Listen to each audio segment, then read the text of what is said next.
皆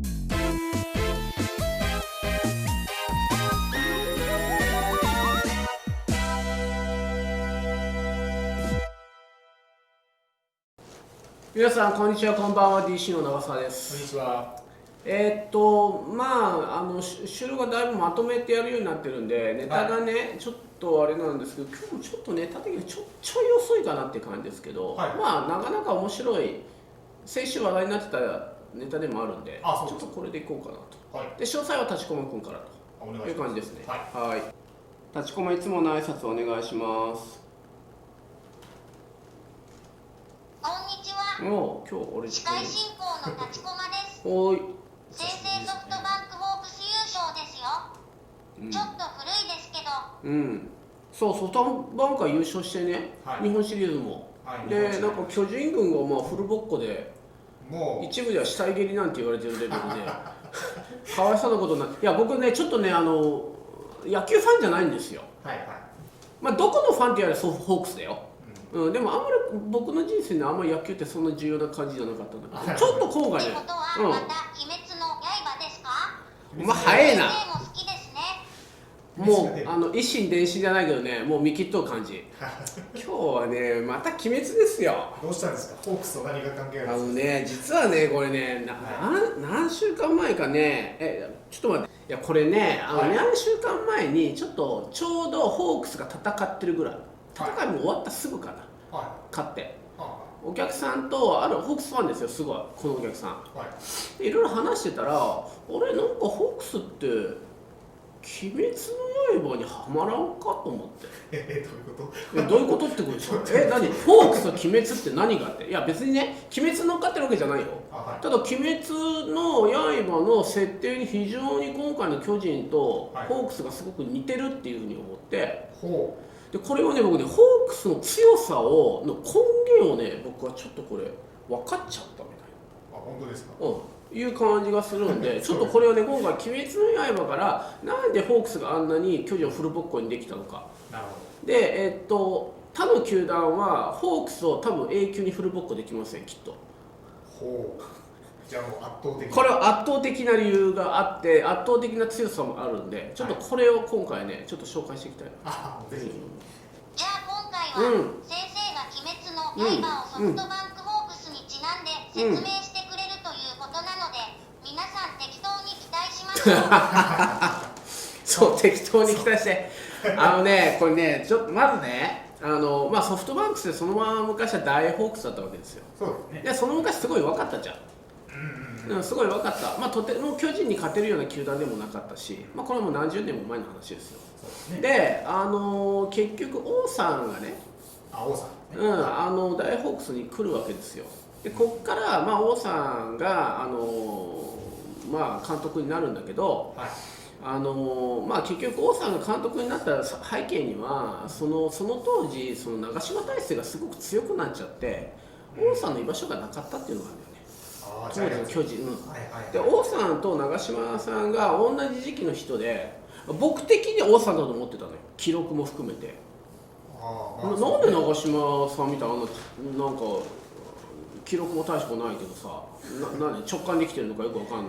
いや、なんでそんな人気あるのか僕は子供ながら分からんかったわけ。はいはい。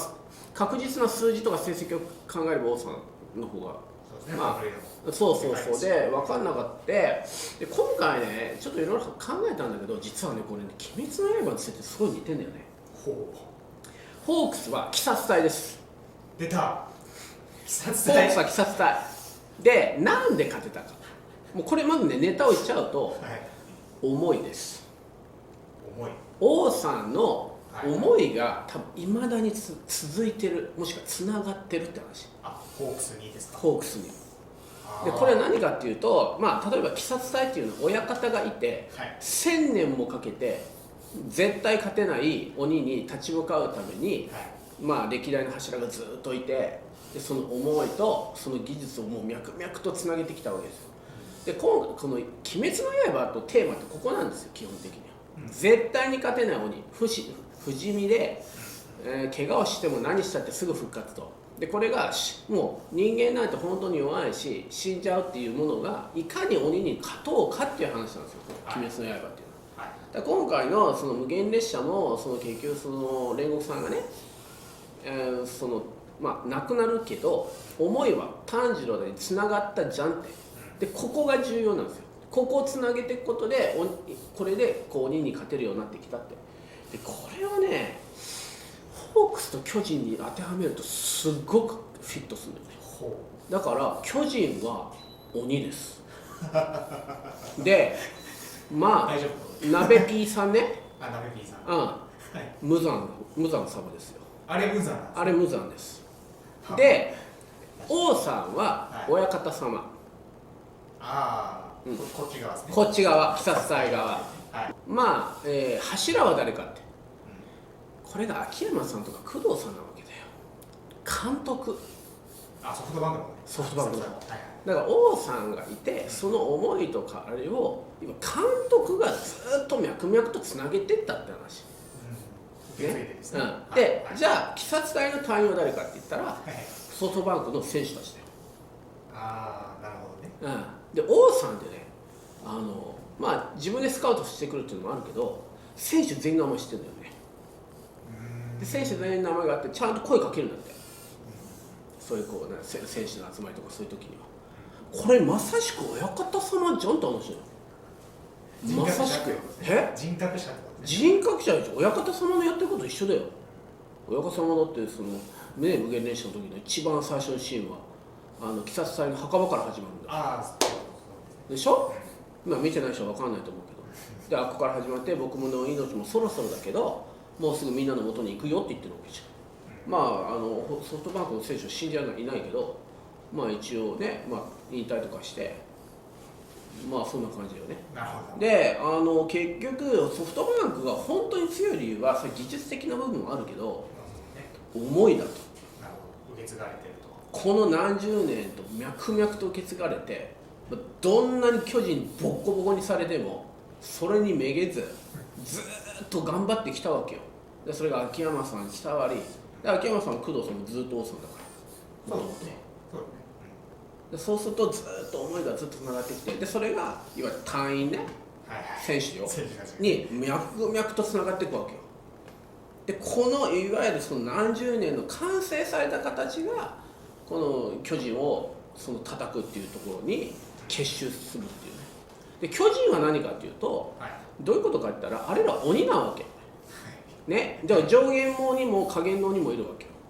で結局そのまあ何に例えるかっていうと鍋つねがね、さんがね、札束を出すわけじゃんね。でお前にこれをやるから、まあ、これは何かって言ったら、まあ、無惨様的には血だよ、俺の血をやるから、まあ鬼として戦いみたいなね、スカウティングしろと。そうでこれをまあ、いわゆる札束よそれ、で下限の鬼も上限の鬼も何か言ったらみんなバラバラじゃん、チームワークじゃないのあの人たちは。で、全く今の巨人と一緒だよ。でこれね今回ねホークスと巨人を観察してた桑田さんがね実は同じこと言ってて、巨人はねバラバラだって言うんだよね。バラバラ選手がバラバラで、それに対してホークスはやっぱりみんなコミュニケーションを取ってるし、みんなこうチームワークとして何かを作り上げようっていう感じがすごく伝わってくるって。だからねやっぱりね僕は今回の話を思ったけど、やっぱ技術的だとか能力的な部分っていうのはあるかもしれないけど、絶対に巨人が今後勝てない理由はあいつら思いがない鬼には思いがないんです。チームワークもないし、だから巨人は一生勝てん。なるほど。でこれは巨人ファンからしたら僕はもう刺される案件だけど分かった上で分かってるけど、僕は今回、野球ファンじゃなくてね、その一つの事柄をこう、鬼滅っていうもののね、僕は鬼滅にすごい感銘を受けてるのはそこなんですよ。やっぱり一人の人間が成し遂げられないものも意識思いとかね、技術を継承させていけば、間違いなくできるっていうところなのよ。でこれを野球として実現させてるのはソフトバンクスだねってなの。そうですね。って思ったのよ今回。なるほど。でだからこれらの強さっていうのはまあちょっとやそっとじゃ勝てんよって話。そうですね。で何でかって言ったらこれね監督が思いをつなげてるからなんだよ。で普通監督が変わると全体制変えるじゃん。方針を変える。方針変えるでしょ。多いよでっていうことは思いはつながらんのよ。そうですね。そこで一回リセットします。一回リセットするから。でもホークスはそれをせずずーっと思いをつなげてるでしょ。こんなことされたら他の球団から絶対勝てんからね。確かにな、すごい振り落ちますね。でもそうそう、今の話聞いてあっと思ったのが、日本一になった次の日か、その次かで、その先週集まって、お疲れ様でした、王さんが挨拶するときに全く同じことですね。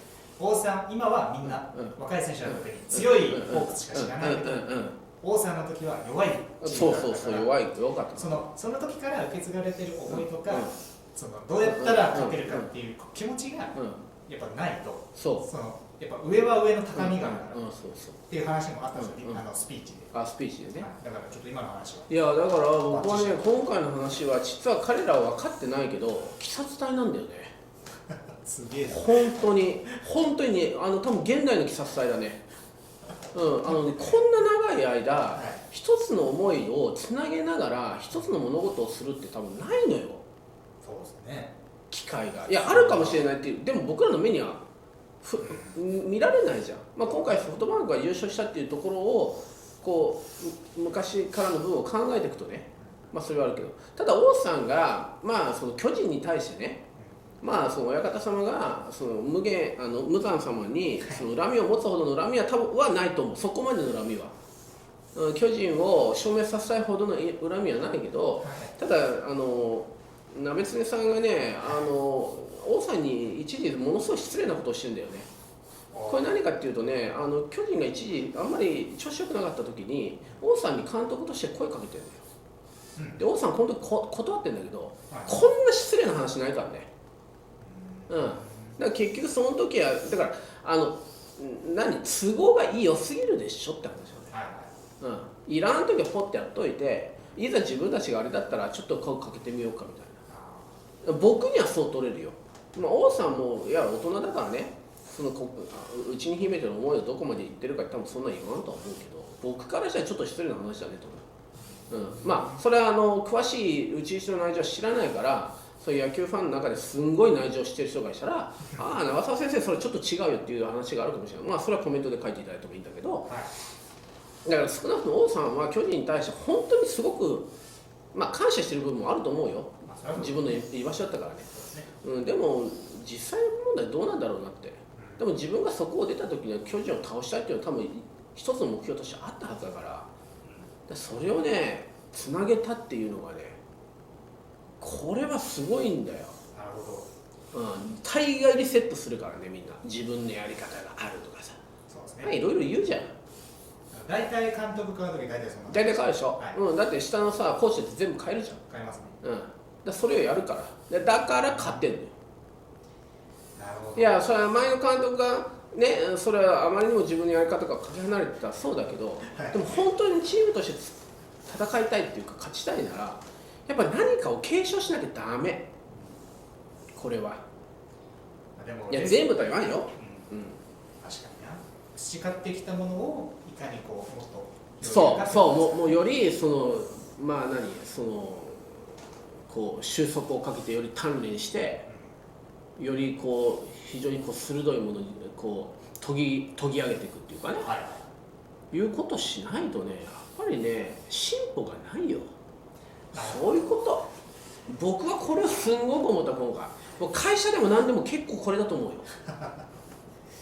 うよ。そのどれだけ非常に大きい思いがあって売り上げ上げよう分かるよ。そんなことじゃないんだよ。その会社上に存続するための社会的意義とか、そういったものが受け継がれてたら多分いける。受け継がれなければ多分ダメになる。多分それが潰れる時じゃないですか。僕は今回のことで思った鬼滅がねいろんな人にこんだけ刺さるっていうのはそれだけ大きいメッセージ性があって、みんながどれだけ分かってるか分かんないけどみんな刺さるものが違うわけですよ。で多分そういうのっていろんなところにあってね。で僕は今回ソフトバンクホークスの優勝のこの強さで異常なこれは何かなって考えるわけよ。確かにちょっと異常すぎるぐらい強いっす。異常だよ、あの強さは。圧勝だった、圧勝すぎるよ。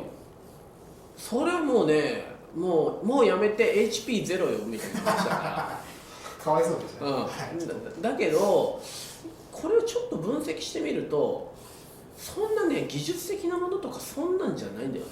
もっとどうやっても勝てない部分、どうやっても巨人がどうしても手に入れられないとか、多重視的に何らかがあるのかなと思った時に、ここかみたいな。なるほど。これはね結構深い話してるわけですよ。だから皆さんにもね、ソフトバンクが決して技術的なものとか、例えばすごく施設だとかすごく優秀だって言うじゃん、環境があって。でもね、これだってね、何十年脈々と来たんだよ。そうやってお金をそっちに出せるような体制とか含めて、で育て上げようっていう気が満々じゃん。そうですね。てかそれでやっていこうっていうそれしかないじゃん。だからあの人たちはその巨人みたいに札束でね、殴り倒してね誰かを連れてきてるわけじゃないのよ。俺の血を分けてやろうなんて言ってるわけじゃないのよ。自分たちで育てようっていうね、この気概がね、やっぱ全然巨人とかとは違うんだよね。根本的に多分野球っていうか人に対する考え方が根底から違うんだよ。だから僕はこれは今回すごく思って、だからまあそういう意味から僕はやっぱりソフトバンクスの強さは多分今後も相当当分続くし、他の球団は技術とかテクニックとかそんなことを持ってるレベルであれば絶対にソフトバンクスには勝てません。もうこれ僕は宣言する。